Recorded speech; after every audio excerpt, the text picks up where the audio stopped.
Firstly, we need to log in. Now move your cursor over to the left of the screen, select Simulated Trading, and then Binance. Now press the plus symbol, select the currency pair, and then choose a strategy name. Once the chart has loaded, press on 1 hour candles for a better overview. Now press the settings button, enter your buy amount, then select your reinvestment amount, which should be the amount that is reinvested after each trade.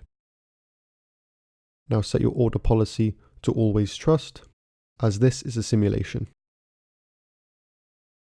Now select the Buyline tab, enter the price you want to buy at. The current ask price can be seen on the right hand side. Now select the grow and shrink factor. We will have a tutorial on the growth and shrink factors in our advanced video. Now select the limit order at a low percentage. This makes it more likely that your automated trade will be picked up. Please note that the buy line will only be triggered if the line is crossed upwards. Click save and see how the buy line is plotted on the TradingView chart.